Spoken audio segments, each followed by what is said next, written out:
جو کہ آج کا ٹاپک جو ہے وہ کور کرے گا۔ پہلا، اسلام میں ملکیت کا کیا تصور ہے۔ نمبر 2، اعتدال سے کیا مراد ہے۔ نمبر 3، ارتکاز دولت کے کیا نقصانات ہیں۔ اینڈ دی لاسٹ ون، اسلامی ریاست کا کیا معاشی کردار ہوتا ہے۔ جی، یہ ہے ہمارا باب نمبر 13، اسلام کا معاشی نظام۔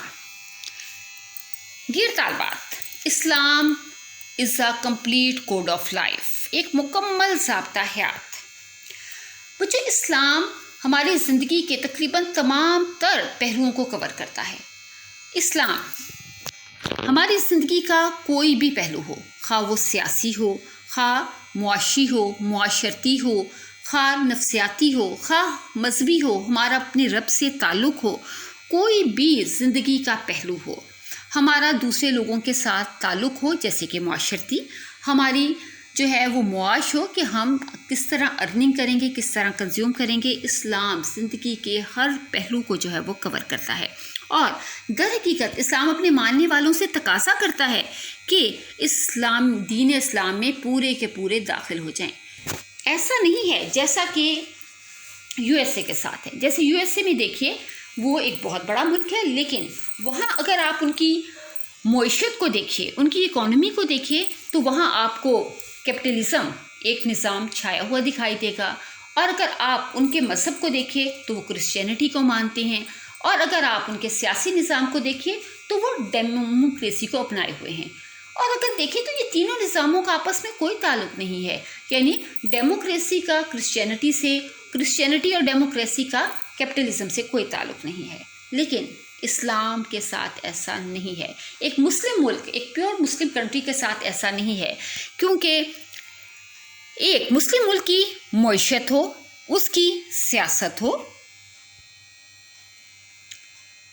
اس کا مذہب ہو، اس کی معاشی زندگی ہو، سیاسی زندگی ہو، ہر ایک کی بنیاد ایک ہی ہے، کیونکہ اسلام جو ہے وہ سیاست، معیشت، معاشرت تمام تر پہلوؤں کو کور کرتا ہے۔ اور پھر سب سے بڑی جو ہے وہ بات یہ ہے کہ ان سب کا مرکز ایک ہے۔ یہ سارے کے سارے ایک ہی وحدت کے جو ہیں وہ مختلف اجزاء ہیں، ایک ہی وحدت سے جو ہیں یہ نکلے ہوئے ہیں۔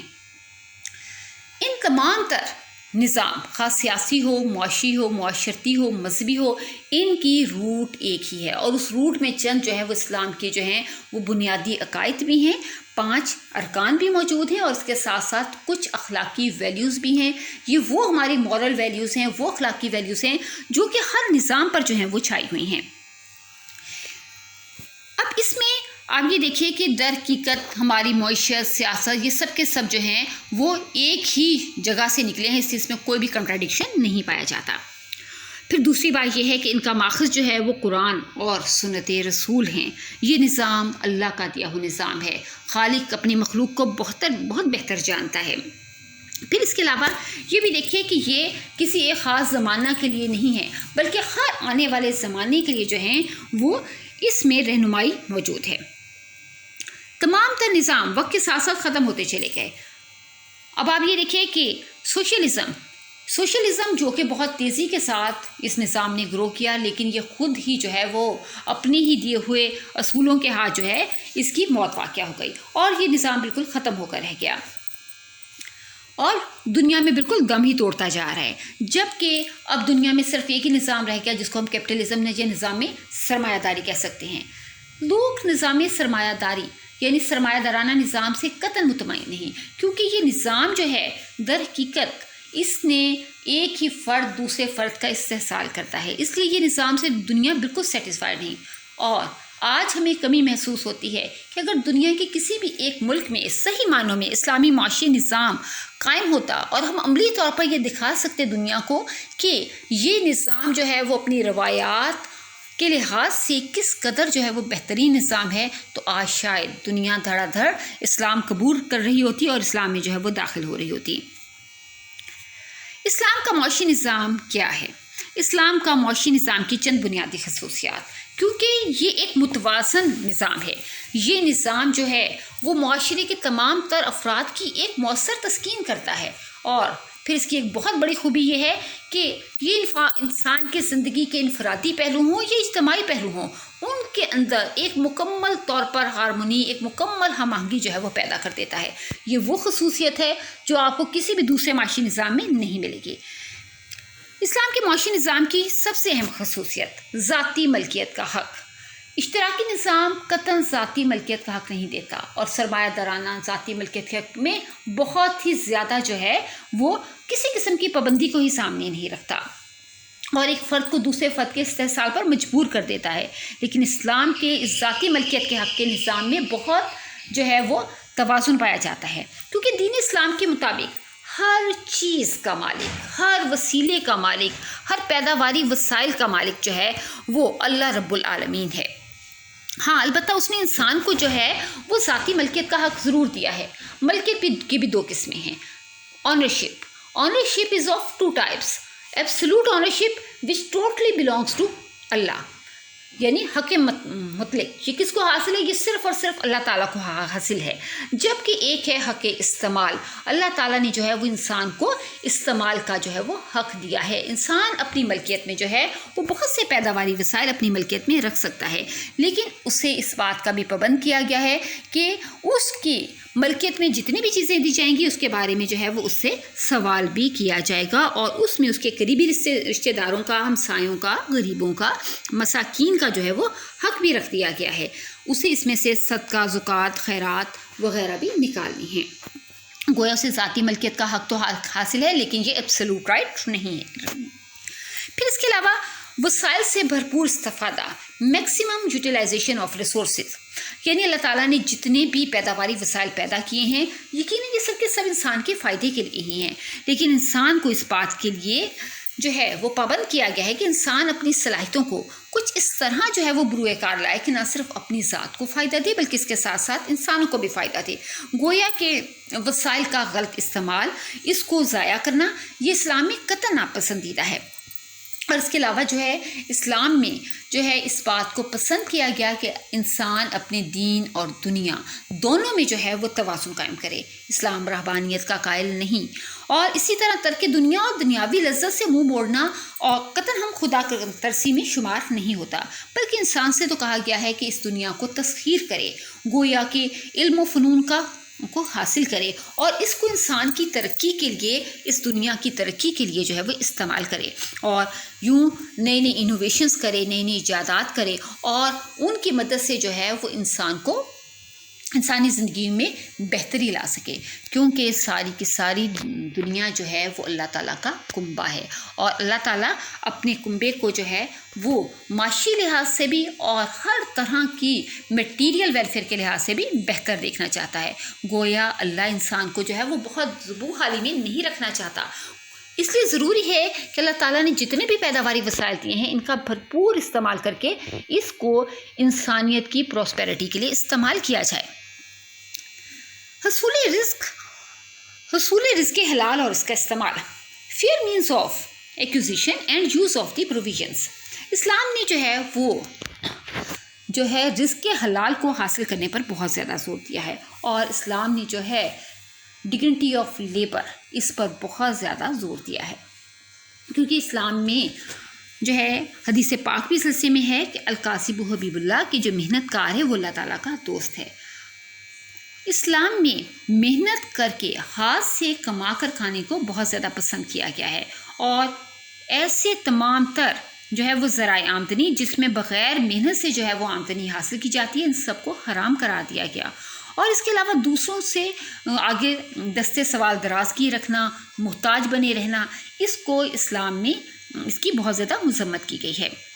اس کے علاوہ تمام تر ناجائز ذرائع سے آمدنی حاصل کرنا، مثال کے طور پر چوری، رشوت، جوا، سود، دھوکہ دہی، نشہ آور اشیاء کی پیداوار، خرید و فروخت، اور ایسی تمام تر اشیاء کی نقل و حمل، ان کو بھی جو ہے وہ فہرست میں شامل کیا گیا جو کہ حرام جو ہے وہ مینز آف ایکوزیشنز میں آتی ہیں۔ گویا کہ ایسی تمام تر چیزوں کی خرید و فروخت، جیسے کہ ڈاکہ زنی ہو، قسمیں کھا کر مال کو فروخت کرنا، خرید و فروخت، ایسی چیزوں کی خرید و فروخت جو کہ وہی حرام اشیاء کی کیٹیگریز میں شمار کی جاتی ہوں، ان سب کو کی خرید و فروخت، ان کی تجارت کو حرام قرار دے دیا گیا ہے، اور صرف ایسی آمدنی جو کہ جس میں کی خرید و فروخت میں، ایسی تجارت کی جس کی خرید و فروخت میں حلال اشیاء جو ہیں وہ شامل کی جائیں، انہی کو جو ہے وہ حلال تصور کیا گیا ہے اور اسی پر ہی زور دیا گیا ہے۔ پھر اسلام کے معاشی نظام کی ایک بہت بڑی خصوصیت جو کہ کسی بھی ملک کے معاشی نظام کو بہت تیزی کے ساتھ معاشی ترقی کی طرف ہموار گامزن کرتی ہے، وہ ہے صرف دولت میں اقتدار، ماڈریشن ان کنزمپشن میں بھی ماڈریشن ہونی چاہیے۔ The principle of the moderation is a very important role for the prosperity of a nation. Islam میانہ روی کا درس دیتا ہے۔ اسلام نہ تو بخل کا قائل ہے اور نہ ہی جو ہے وہ بہت زیادہ اسراف کا، اور اس میں جو ہے آپ دیکھیں کہ یہ اگر ایک نیشن نہ تو بہت زیادہ بخل کرتی ہے اور نہ ہی جو ہے وہ بہت زیادہ اسراف کرتی ہے، تو وہ کوئی بھی قوم بہت تیزی کے ساتھ جو ہے وہ معاشی ترقی کی طرف گامزن ہوتی ہے، کیونکہ جب آپ بخل نہیں کرتے تو در حقیقت آپ کی منڈیاں جو ہیں وہ وسیع رہتی ہیں، کیونکہ آپ کنزیوم کرتے ہیں، اور جب کنزمپشن کرتے ہیں تو ڈیمانڈ بڑھتی ہے، آپ کی مارکیٹ جو ہیں وہ ایکسپینڈ ہوتی ہیں، اور بڑھتی ہوئی ڈیمانڈ جو ہے وہ سرمایہ کاری کے لیے ایک انسینٹیو ثابت ہوتی ہے۔ بڑھتی ہوئی سرمایہ کاری امپلائمنٹ لیول کو، انکم کو اور ڈیمانڈ کو زیادہ کرتی ہے اور اکانومی گرو کرتی ہے۔ اور دوسری طرف جب آپ بہت زیادہ اسراف نہیں کرتے، بہت زیادہ ضرورت سے زیادہ خرچ نہیں کرتے، گویا کہ آپ کچھ بچاتے بھی ہیں، سیونگ بھی کرتے ہیں، تو یہی سیونگ جو ہے وہ انویسٹمنٹ کے لیے فائنانس کریٹ کرتی ہے اور سرمایہ کاری بڑھتی ہے۔ گویا سرمایہ کاری دونوں طریقوں سے بڑھتی ہے۔ آپ جانتے ہیں کہ سرمایہ کاری بہت ہی امپورٹنٹ جو ہے وہ اکنامک ویریبل ہے، جو کہ اگر زیادہ ہوتا ہے تو اکانومی بہت تیزی کے ساتھ بڑھتی ہے۔ اب اس میں دیکھیے کہ اسلام میں جو ہے وہ صرف دولت میں اعتدال کے لیے کہا گیا، گویا کہ نہ تو بہت زیادہ خرچ کیا جائے اور نہ ہی بہت زیادہ جو ہے وہ بخل کیا جائے۔ اپنی جو ہے اتنا بخل نہ کیا جائے کہ صرف اپنی ہی ذات پر جو ہے وہ خرچ کیا جائے، بلکہ اس کے ساتھ ساتھ جو ہے وہ جو ضرورت مند لوگ ہیں ان کو بھی جو ہے وہ اس میں سے جو ہے وہ حصہ دیا جائے، یعنی کہ صدقہ، زکوٰۃ، خیرات وغیرہ پر بھی خرچ کیا جائے۔ پھر اس کے علاوہ ایک اور بہت جو امپورٹنٹ اس کی جو ہے وہ خصوصیت ہے، وہ ہے مال و دولت کے خزانے جمع کرنے کی ممانعت، یعنی کہ ارتکاز دولت کی ممانعت۔ اسلام میں ارتکاز دولت کو سختی سے ناپسند کیا گیا ہے، کیونکہ ارتکاز دولت ایک ایسی صورتحال ہے کہ جس کی وجہ سے اکانومی جو ہے وہ بالکل جو ہے وہ دب کر رہ جاتی ہے، اور ایک ریسیشن کا ایک ایسا سلسلہ شروع ہو جاتا ہے جو اکانومی کو تیزی سے سرگزاری کا شکار کر دیتا ہے۔ چنانچہ اسلامی معاشی نظام میں ہمیشہ جائز ذرائع سے جو ہے وہ آمدنی حاصل کرنے پر زور دیا گیا، اور تمام تر آمدنی کے ذرائع جو کہ ناجائز کنسیڈر کیے جاتے ہیں ان کو مکمل طور پر حرام قرار دے دیا گیا۔ اسراف سے منع کیا گیا، بخل سے منع کیا گیا۔ گویا اسلام میں جو ہے وہ ارتکاز دولت کہ دولت کو صرف سمیٹ کر رکھا جائے، بینک اور اسی طرح تجوریاں جو ہیں وہ بھر لی جائیں، اور نہ تو ذاتی ضروریات پر خرچ کیا جائے، نہ اپنے خاندان پر خرچ کیا جائے، اور نہ ہی اللہ کی راہ پر، اللہ کے دین کی سربلندی کے لیے، اور نہ ہی غریبوں پر جو ہے وہ خرچ کیا جائے۔ تو ایسے نظام سے جو ہے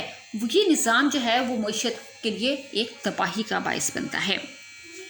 اور چونکہ ہم جانتے ہیں کہ اگر ہم مال و دولت کو بہت زیادہ جمع کر کے رکھیں گے تو اس سے تو جو ہے وہ دولت کی سرکولیشن جو ہے وہ رک جائے گی، اور اکانومی میں جو ہے وہ گوڈز اینڈ سروسز زیادہ مقدار میں پروڈیوس ہی نہ ہوں گی۔ ایک طرف تو پروڈکشن لیول کم ہو جائے گا، دوسری طرف جو ہے ان کی کنزمپشن کم ہوگی، کیونکہ لوگ جو ہیں وہ کم مقدار میں گوڈز اینڈ سروسز خرید رہے ہوں گے، اور ظاہر ہے ڈیمانڈ کے کم ہو جانے سے سرمایہ کاری میں خود بخود کمی واقع ہو جاتی ہے، اور یوں اکانومی ایک اکنامک کرائسس، معاشی بحران کا شکار ہو جاتی ہے۔ اس لیے اسلام میں جو ہے وہ ارتکاز دولت سے منع کیا گیا، اور اسلام نے اتنے خوبصورت جو ہے وہ نظام دیے جس کے تحت جو ہے معیشت میں دولت جمع ہونے پاتی ہی نہیں بلکہ سرکولیٹ ہوتی رہتی ہے۔ جیسے زکوٰۃ کہ اگر زکوٰۃ ہمیشہ سیونگ پہ لگتی ہے، جیسے کہ ایک سال میں آپ نے جتنی بھی سیونگ کی ہو تو اس کا جو ہے وہ 40واں حصہ یا 2.5% آپ کو زکوٰۃ دینی ہے۔ گویا کہ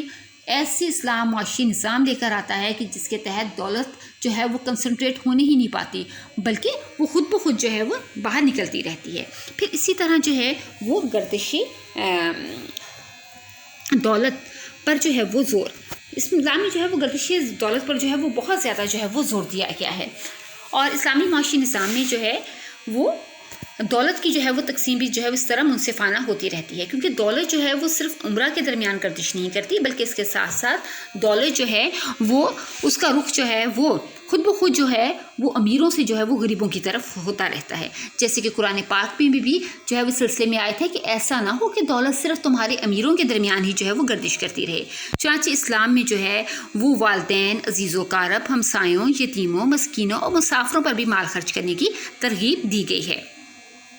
پھر اس کے علاوہ جو ہے وہ ایک اور امپورٹنٹ جو پوائنٹ ہے وہ ہے معاشی آزادی۔ اسلام جو ہے وہ مکمل طور پر جو ہے وہ معاشی آزادی دیتا ہے، گویا تمام تر افراد کے لیے رزق کی تلاش اور اس کے حاصل کرنے کے لیے یکساں یقینی مواقع بناتا ہے۔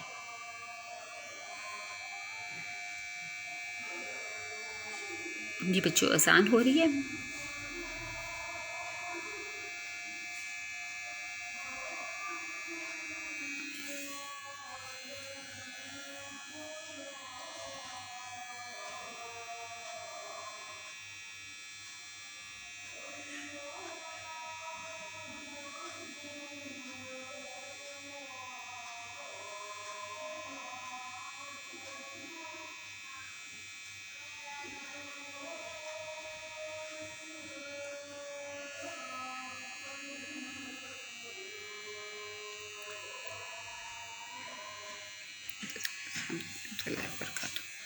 جی بچوں، اسلام مکمل طور پر جو ہے وہ معاشی آزادی دیتا ہے۔ اسلام معاشی نظام تمام افراد کے لیے رزق کی تلاش اور اس کے حاصل کرنے کے یکساں مواقع فراہم کرتا ہے۔ اسلام میں کوئی منوپلی نہیں، کوئی اجارہ داری نہیں، یہاں رنگ، نسل اور قبیلے کی بنیاد پر ایک فرد کو دوسرے فرد پر کوئی فوقیت حاصل نہیں،